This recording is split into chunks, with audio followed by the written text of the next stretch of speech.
Scene. The same. The door into the dining room is shut. It is morning. Miss Stockmann, with a sealed letter in her hand, comes in from the dining room, goes to the door of the doctor's study, and peeps in. Mrs. Stockmann. Are you in, Thomas? Dr. Stockmann, from within his room. Yes, I have just come in. Comes into the room. What is it? Mrs. Stockmann. A letter from your brother. Dr. Stockmann. Aha, let us see.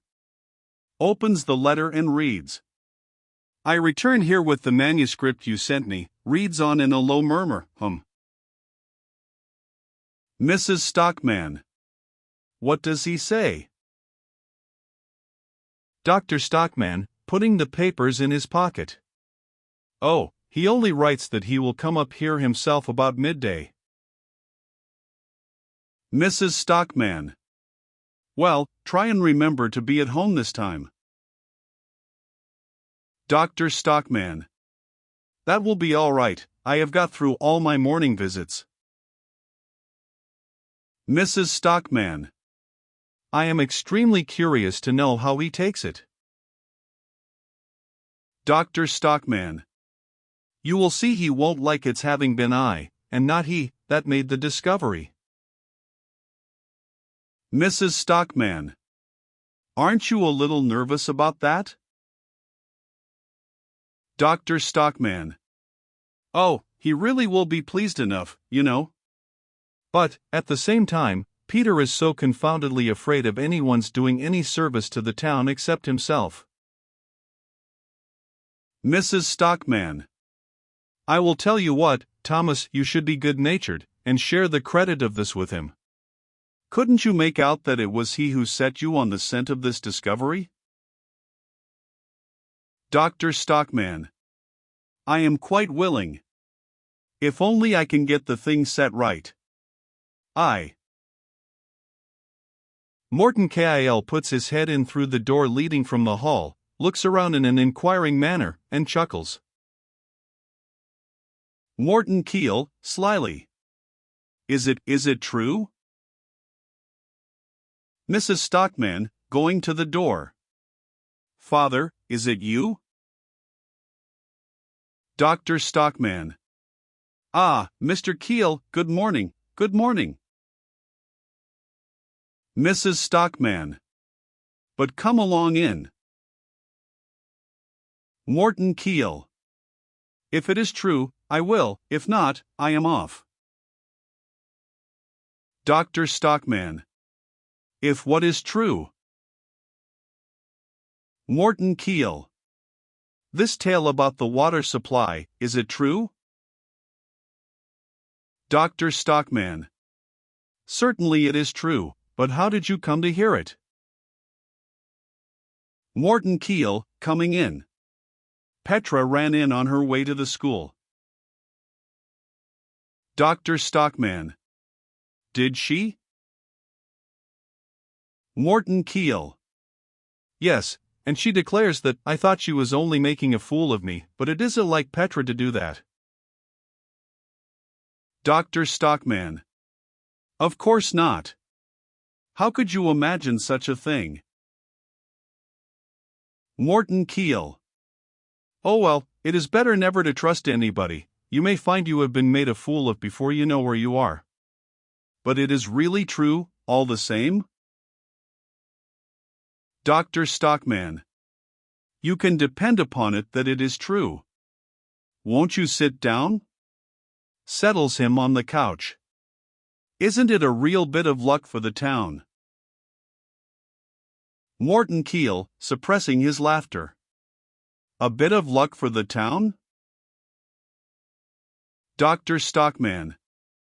Yes, that I made the discovery in good time. Morton Keel, as before. Yes, yes. Yes, but I should never have thought you the sort of man to pull your own brother's leg like this. Dr. Stockmann. Pull his leg. Mrs. Stockmann. Really, father dear. Morton Keel, resting his hands and his chin on the handle of his stick and winking slyly at the doctor. Let me see, what was the story? Some kind of beast that had got into the water pipes, wasn't it? Dr. Stockmann. Infusoria, yes. Morton Keel. And a lot of these beasts had got in, according to Petra, a tremendous lot. Dr. Stockmann. Certainly, hundreds of thousands of them, probably. Morton Keel. But no one can see them, isn't that so? Dr. Stockmann. Yes, you can't see them. Morton Keel, with a quiet chuckle. Damn, it's the finest story I have ever heard. Dr. Stockmann. What do you mean? Morton Keel. But you will never get the mayor to believe a thing like that. Dr. Stockmann. We shall see. Morton Keel. Do you think he will be fool enough to? Dr. Stockmann. I hope the whole town will be fools enough. Morton Keel. The whole town. Well, it wouldn't be a bad thing. It would just serve them right, and teach them a lesson. They think themselves so much cleverer than we old fellows. They hounded me out of the council, they did, I tell you, they hounded me out. Now they shall pay for it. You pull their legs too, Thomas. Dr. Stockmann. Really, I. Morton Keel. You pull their legs. Gets up. If you can work it so that the mayor and his friends all swallow the same bait, I will give £10 to a charity, like a shot. Dr. Stockmann. That is very kind of you. Morton Keel. Yes, I haven't got much money to throw away, I can tell you, but, if you can work this, I will give £5 to a charity at Christmas. Hofstad comes in by the hall door. Hofstad. Good morning. Stops. Oh, I beg your pardon. Dr. Stockmann. Not at all, come in. Morton Keel, with another chuckle. Oh ho, is he in this too? Hofstad. What do you mean? Dr. Stockmann. Certainly he is. Morton Keel. I might have known it. It must get into the papers. You know how to do it, Thomas. Set your wits to work. Now I must go. Dr. Stockmann. Won't you stay a little while? Morton Keel. No, I must be off now. You keep up this game for all it is worth. You won't repent it, I'm damned if you will. He goes out, MRS. Stockmann follows him into the hall.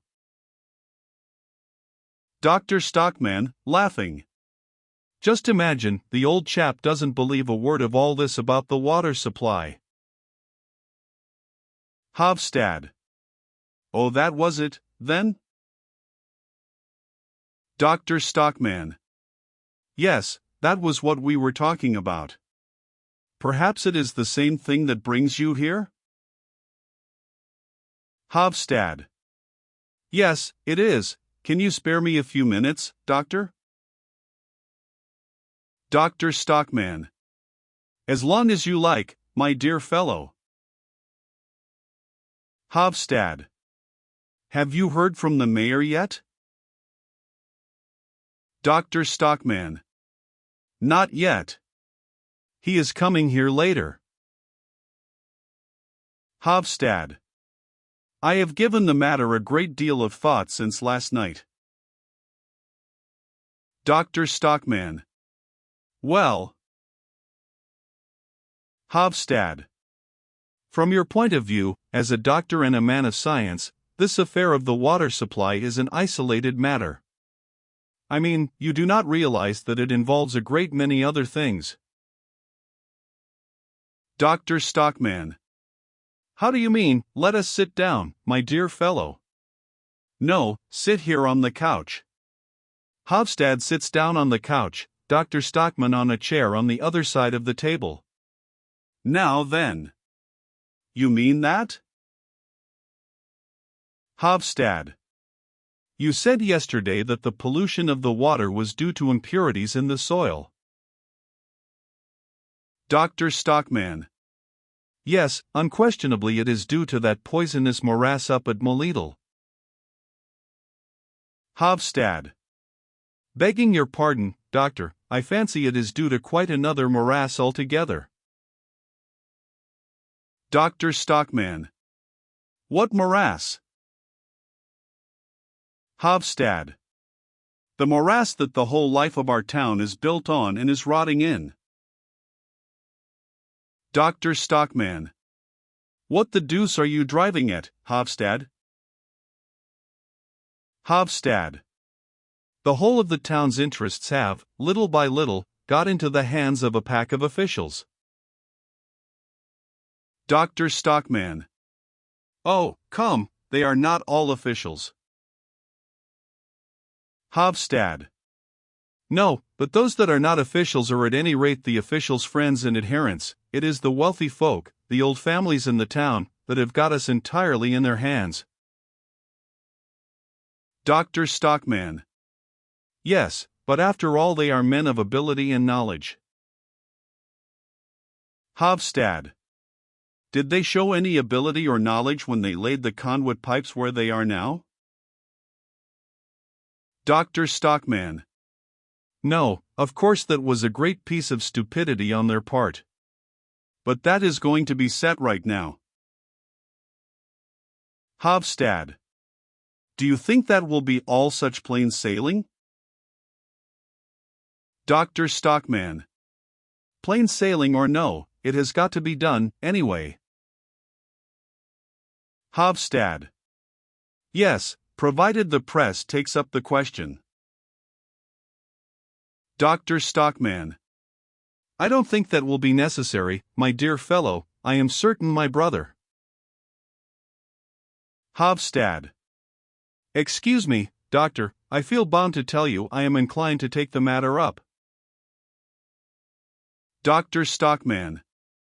In the paper? Hofstad. Yes. When I took over the People's Messenger, my idea was to break up this ring of self-opinionated old fossils who had got hold of all the influence. Dr. Stockmann. But you know you told me yourself what the result had been, you nearly ruined your paper. Hofstad. Yes, at the time we were obliged to climb down a peg or two, it is quite true, because there was a danger of the whole project of the baths coming to nothing if they failed us. But now the scheme has been carried through, and we can dispense with these grand gentlemen. Dr. Stockmann.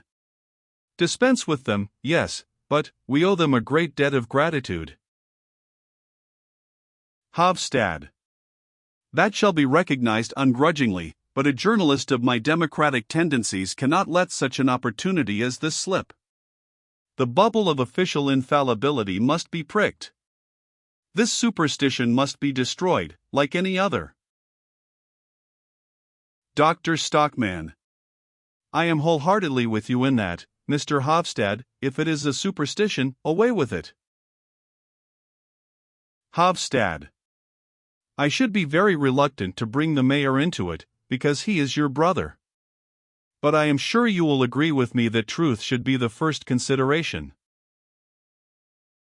Dr. Stockmann. That goes without saying. With sudden emphasis. Yes, but. Hofstad. You must not misjudge me. I am neither more self-interested nor more ambitious than most men. Dr. Stockmann. My dear fellow, who suggests anything of the kind? Hofstad. I am of humble origin, as you know, and that has given me opportunities of knowing what is the most crying need in the humbler ranks of life.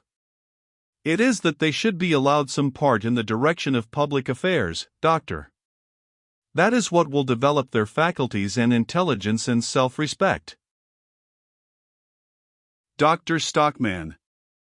I quite appreciate that. Hofstad. Yes, and in my opinion a journalist incurs a heavy responsibility if he neglects a favorable opportunity of emancipating the masses, the humble and oppressed. I know well enough that in exalted circles I shall be called an agitator, and all that sort of thing, but they may call what they like. If only my conscience doesn't reproach me, then.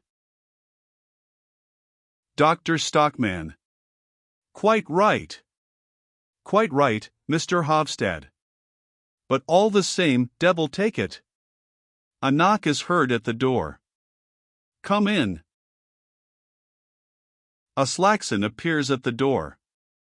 He is poorly but decently dressed, in black, with a slightly crumpled white neckcloth. He wears gloves and has a felt hat in his hand. A Saxon, bowing.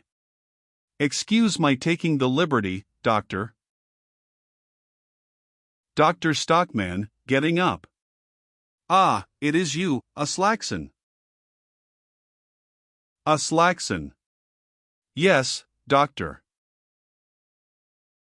Hofstad, standing up. Is it me you want, a Saxon? A Saxon.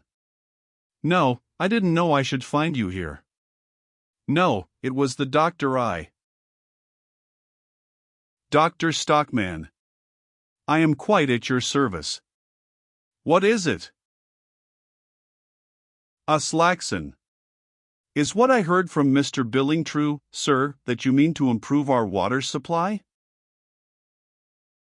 Dr. Stockmann. Yes, for the baths. A Saxon. Quite so, I understand. Well, I have come to say that I will back that up by every means in my power. Hofstad, to the doctor. You see.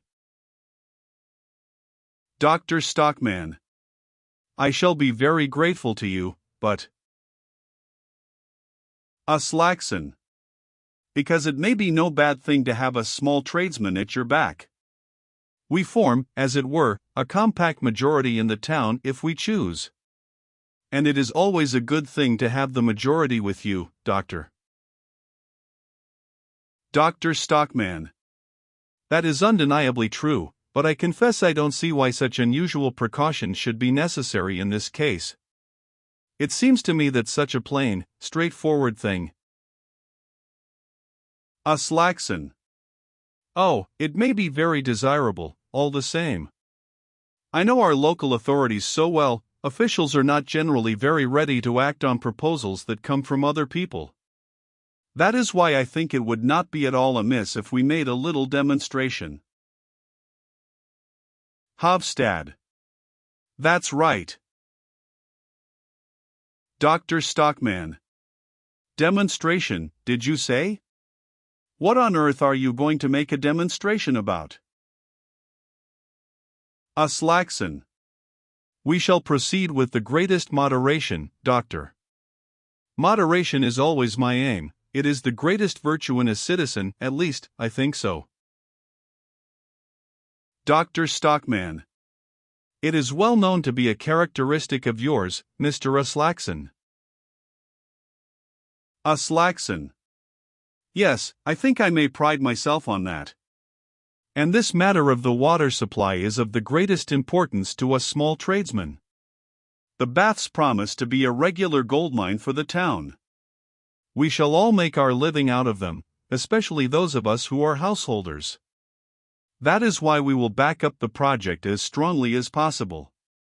And as I am at present chairman of the Householders Association. Dr. Stockmann. Yes?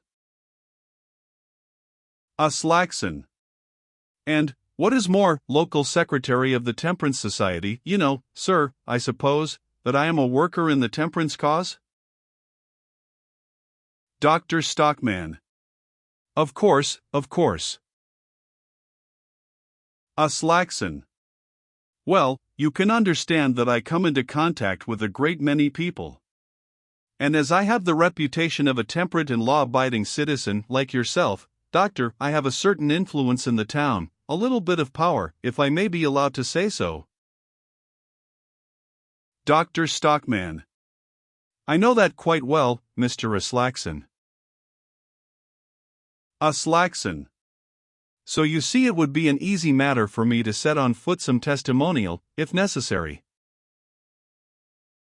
Dr. Stockmann. A testimonial? Aslaxon.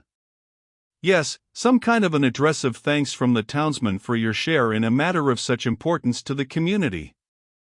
I need scarcely say that it would have to be drawn up with the greatest regard to moderation, so as not to offend the authorities, who, after all, have the reins in their hands.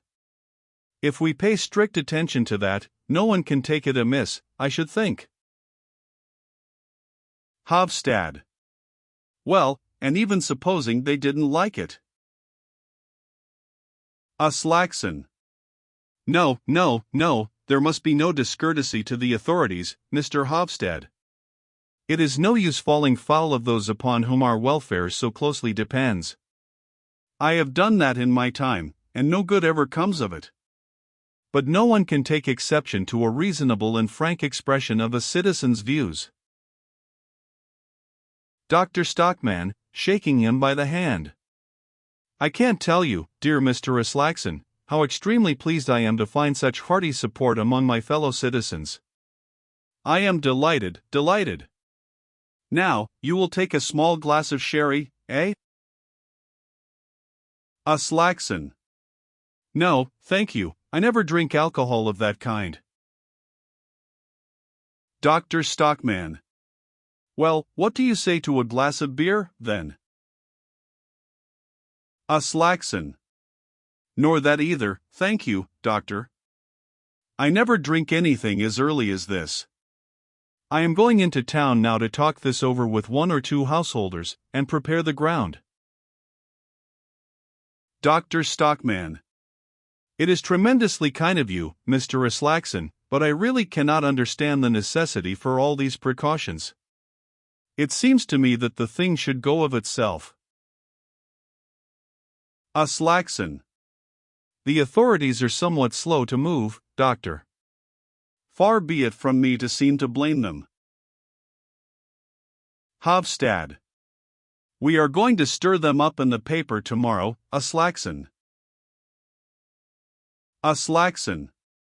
But not violently, I trust, Mr. Hofstad. Proceed with moderation, or you will do nothing with them. You may take my advice, I have gathered my experience in the school of life. Well, I must say goodbye, doctor. You know now that we small tradesmen are at your back at all events, like a solid wall. You have the compact majority on your side, doctor. Dr. Stockmann. I am very much obliged, dear Mr. Aslaxon, shakes hands with him. Goodbye. Aslaxon. Are you going my way, towards the printing office? Mr. Hofstad? Hofstad, I will come later, I have something to settle up first. Aslaxon. Very well. Bosun goes out, Stockmann follows him into the hall. Hofstad, as Stockmann comes in again. Well, what do you think of that, doctor? Don't you think it is high time we stirred a little life into all this slackness and vacillation and cowardice? Dr. Stockmann. Are you referring to Aslaxon? Hofstad, yes, I am. He is one of those who are floundering in a bog, decent enough fellow though he may be, otherwise. And most of the people here are in just the same case, seesawing and edging first to one side and then to the other, so overcome with caution and scruple that they never dare to take any decided step. Dr. Stockmann, yes, but a Slackson seemed to me so thoroughly well-intentioned. Hofstad. There is one thing I esteem higher than that, and that is for a man to be self-reliant and sure of himself. Dr. Stockmann. I think you are perfectly right there. Hofstad. That is why I want to seize this opportunity, and try if I cannot manage to put a little virility into these well-intentioned people for once. The idol of authority must be shattered in this town. This gross and inexcusable blunder about the water supply must be brought home to the mind of every municipal voter. Dr. Stockmann. Very well, if you are of opinion that it is for the good of the community, so be it. But not until I have had a talk with my brother. Hofstad. Anyway, I will get a leading article ready, and if the mayor refuses to take the matter up. Dr. Stockmann. How can you suppose such a thing possible? Hofstad. It is conceivable. And in that case. Dr. Stockmann. In that case, I promise you. Look here, in that case you may print my report, every word of it. Hofstad. May I? Have I your word for it? Dr. Stockmann, giving him the MS. Here it is, take it with you. It can do no harm for you to read it through, and you can give it me back later on. Hofstad. Good, good. That is what I will do. And now goodbye, Doctor. Dr. Stockmann. Goodbye, goodbye. You will see everything will run quite smoothly, Mr. Hofstad, quite smoothly. Hofstad. We shall see. Bosun goes out.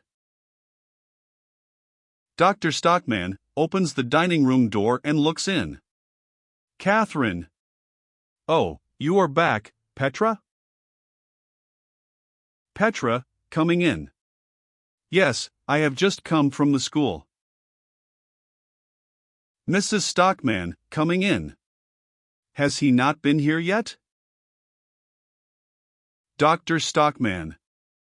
Peter? No, but I have had a long talk with Hofstad.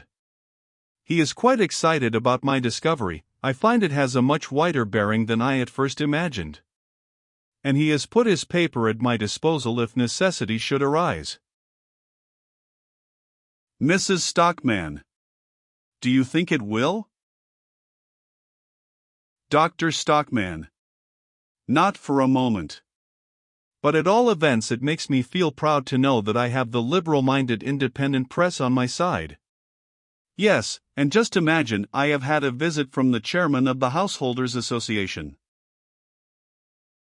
Mrs. Stockmann. Oh. What did he want? Dr. Stockmann. To offer me his support too. They will support me in a body if it should be necessary. Catherine, do you know what I have got behind me? Mrs. Stockmann. Behind you? No, what have you got behind you? Dr. Stockmann. The compact majority. Mrs. Stockmann. Really? Is that a good thing for you, Thomas? Dr. Stockmann. I should think it was a good thing. Walks up and down rubbing his hands. By Jove, it's a fine thing to feel this bond of brotherhood between oneself and one's fellow citizens. Petra. And to be able to do so much that is good and useful, Father. Dr. Stockmann. And for one's own native town into the bargain, my child. Mrs. Stockmann. That was a ring at the bell. Dr. Stockmann. It must be he, then. A knock is heard at the door. Come in. Peter Stockmann comes in from the hall. Good morning. Dr. Stockmann. Glad to see you, Peter. Mrs. Stockmann. Good morning, Peter, how are you? Peter Stockmann. So, thank you. To Dr. Stockmann. I received from you yesterday, after office hours, a report dealing with the condition of the water at the baths. Dr. Stockmann. Yes. Have you read it? Peter Stockmann. Yes, I have. Dr. Stockmann. And what have you to say to it? Peter Stockmann, with a sidelong glance. H.M. Mrs. Stockmann. Come along, Petra. She and Petra go into the room on the left. Peter Stockmann, after a pause.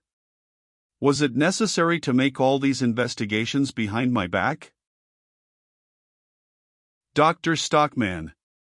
Yes, because until I was absolutely certain about it. Peter Stockmann. Then you mean that you are absolutely certain now? Dr. Stockmann. Surely you are convinced of that. Peter Stockmann. Is it your intention to bring this document before the Baths Committee as a sort of official communication?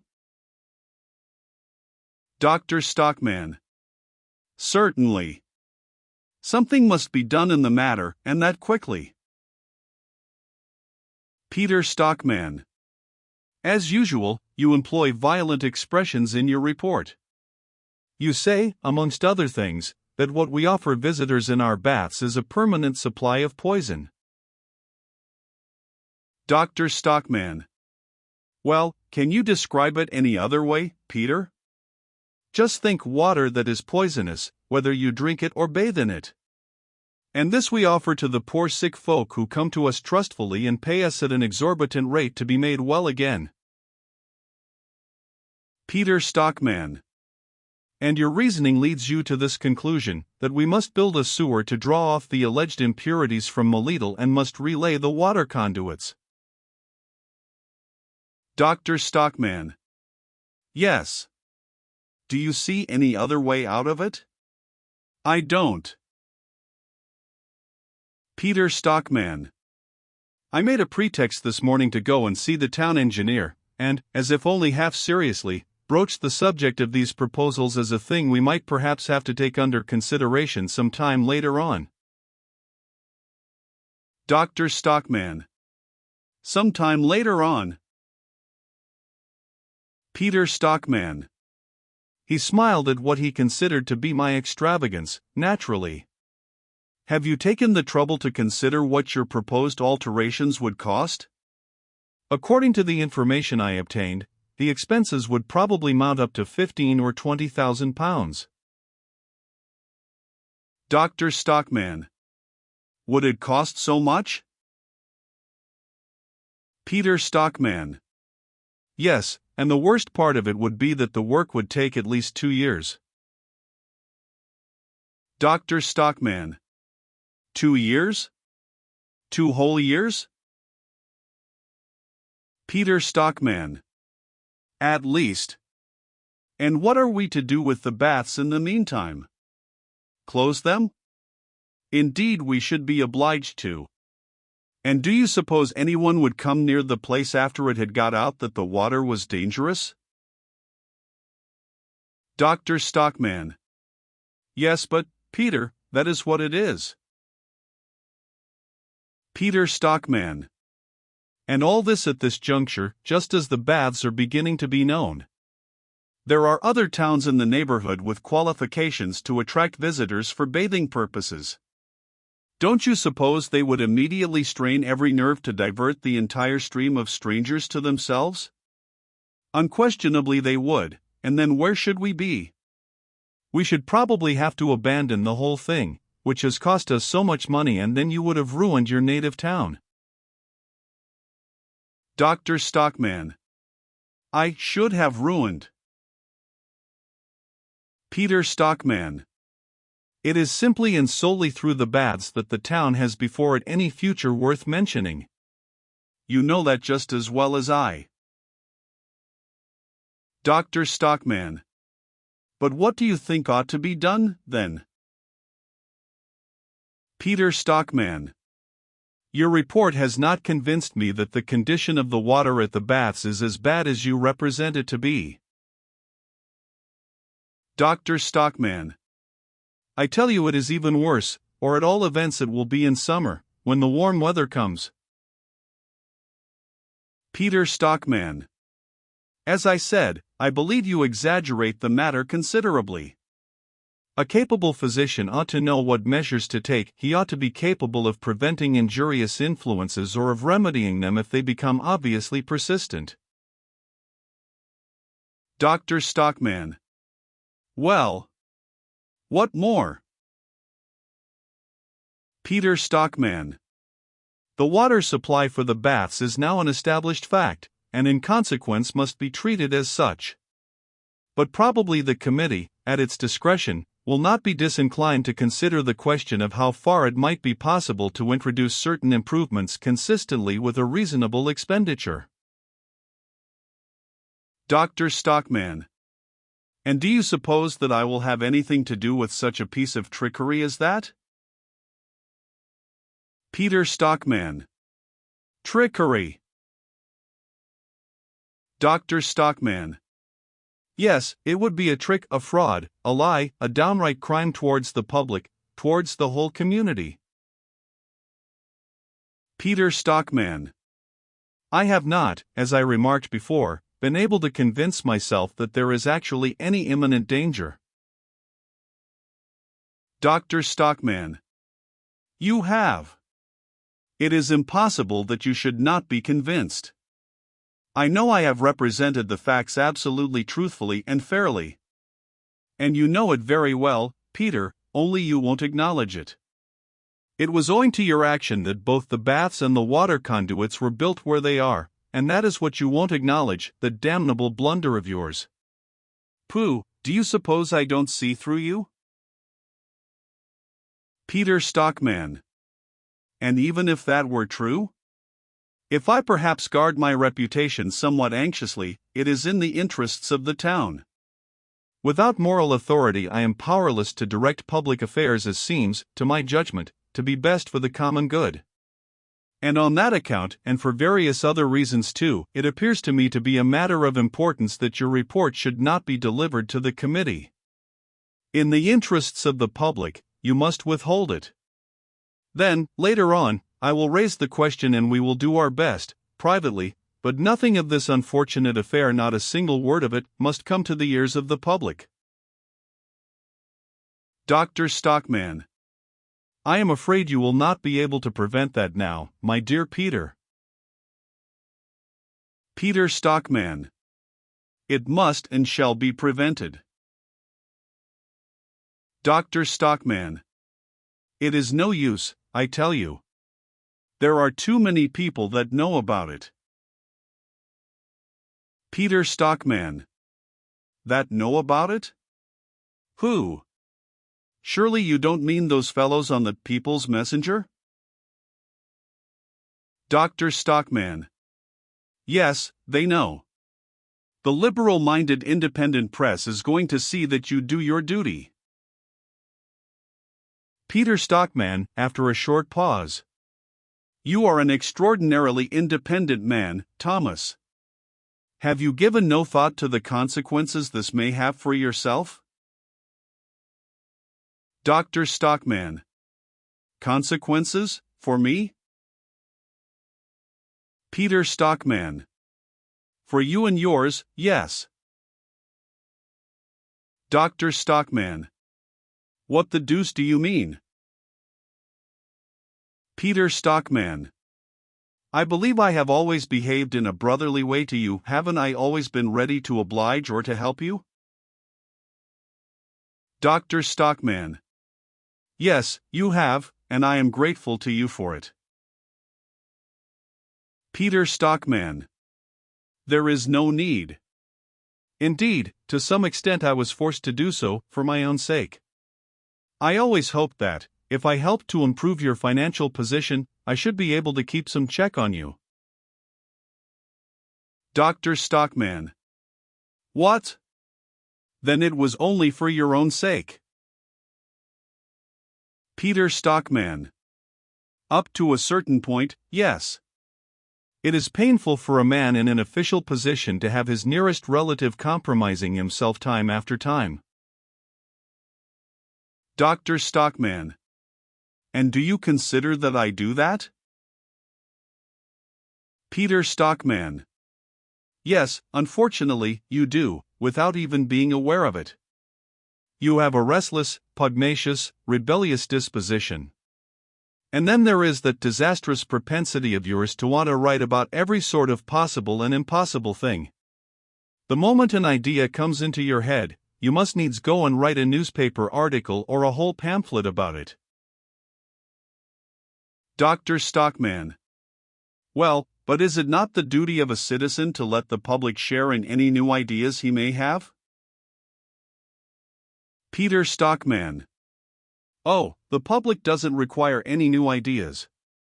The public is best served by the good, old established ideas it already has. Dr. Stockmann. And that is your honest opinion? Peter Stockmann. Yes, and for once I must talk frankly to you. Hitherto I have tried to avoid doing so, because I know how irritable you are, but now I must tell you the truth, Thomas. You have no conception what an amount of harm you do yourself by your impetuosity. You complain of the authorities, you even complain of the government, you are always pulling them to pieces, you insist that you have been neglected and persecuted.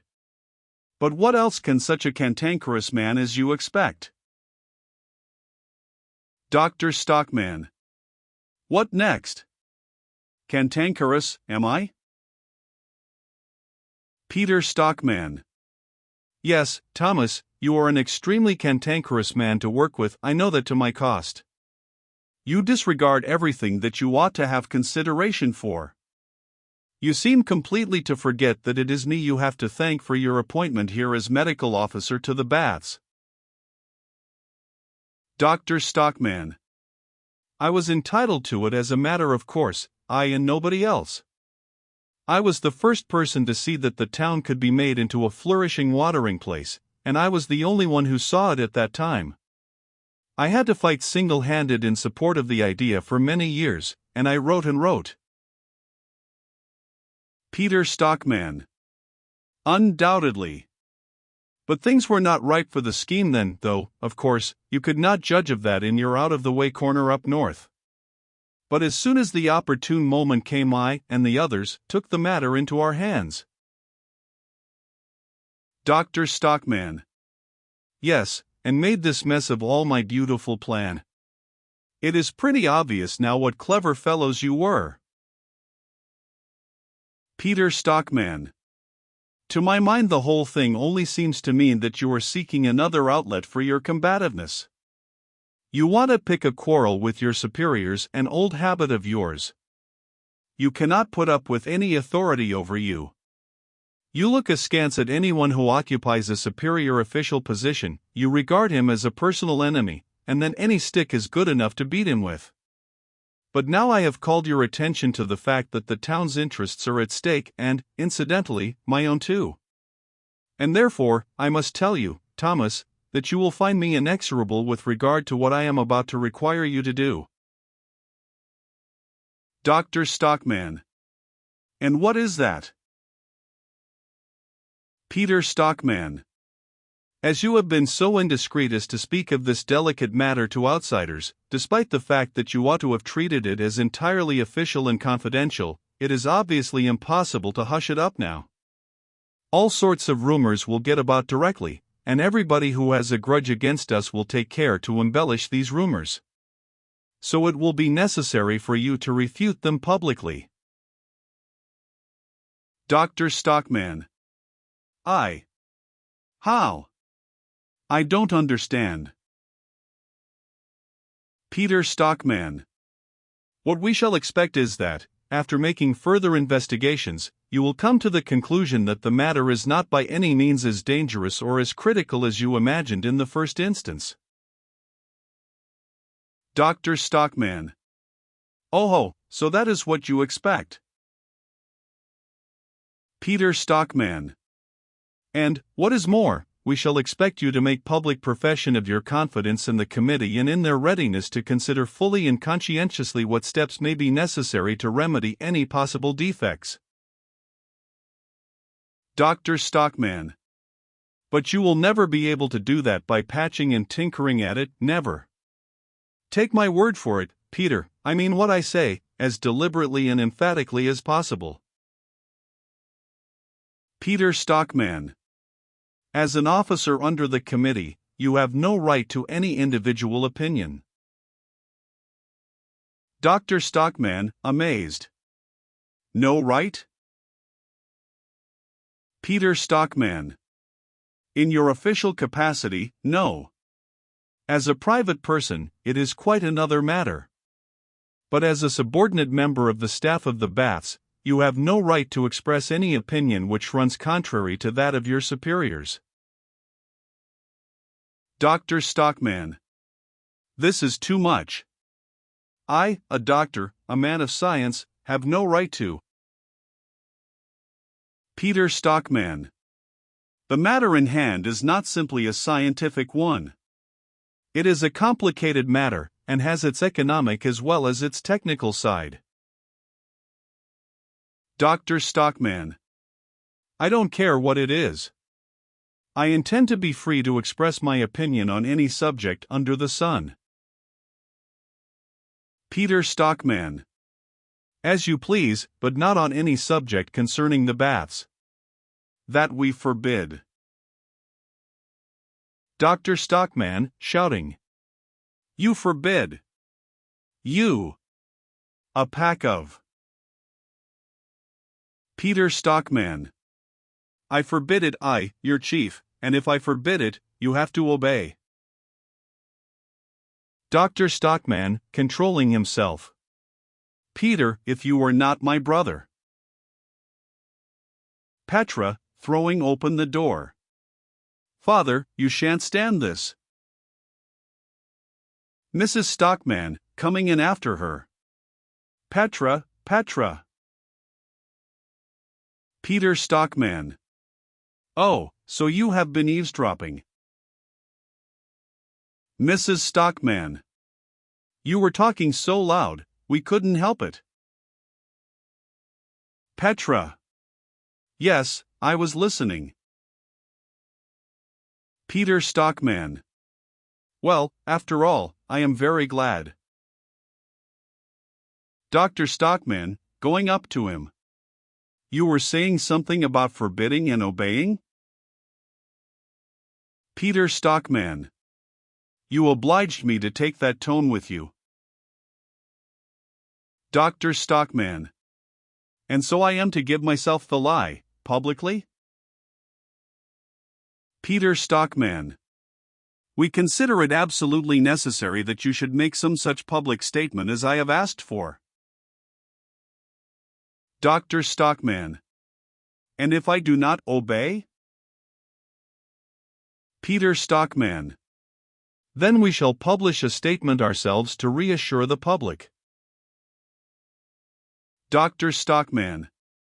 Very well, but in that case I shall use my pen against you. I stick to what I have said. I will show that I am right and that you are wrong. And what will you do then? Peter Stockmann. Then I shall not be able to prevent your being dismissed. Dr. Stockmann. What? Petra.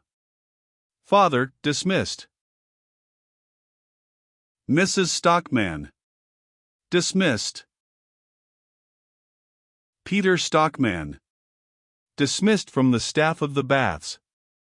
I shall be obliged to propose that you shall immediately be given notice, and shall not be allowed any further participation in the baths affairs. Dr. Stockmann. You would dare to do that? Peter Stockmann. It is you that are playing the daring game. Petra. Uncle, that is a shameful way to treat a man like father. Mrs. Stockmann. Do hold your tongue, Petra. Peter Stockmann, looking at Petra. Oh, so we volunteer our opinions already, do we? Of course. To MRS. Stockmann. Catherine, I imagine you are the most sensible person in this house. Use any influence you may have over your husband, and make him see what this will entail for his family as well as. Dr. Stockmann.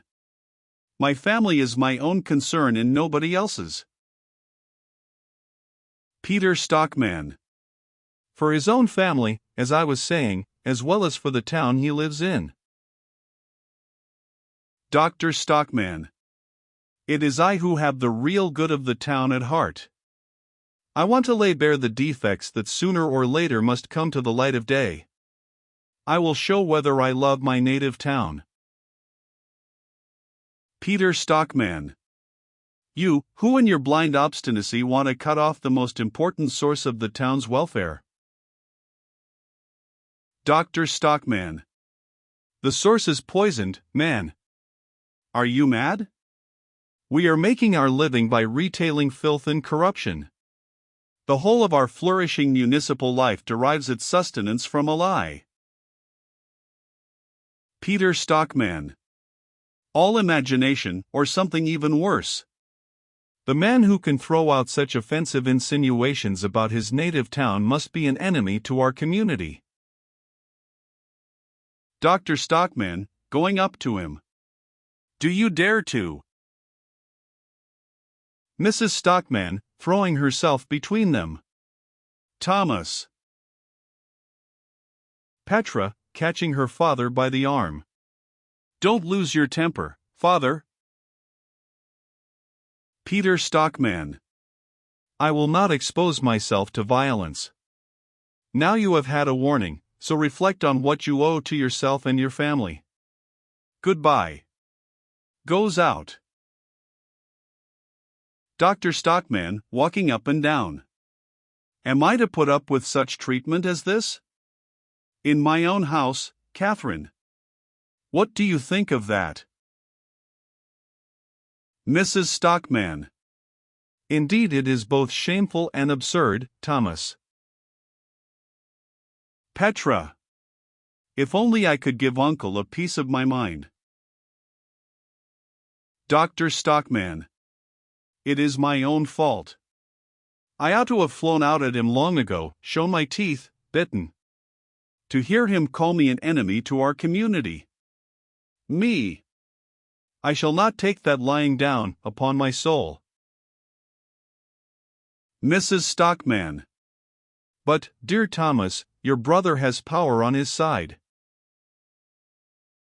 Dr. Stockmann. Yes, but I have right on mine, I tell you. Mrs. Stockmann. Oh yes, right. What is the use of having right on your side if you have not got might? Petra. Oh, mother, how can you say such a thing? Dr. Stockmann. Do you imagine that in a free country it is no use having right on your side? You are absurd, Catherine.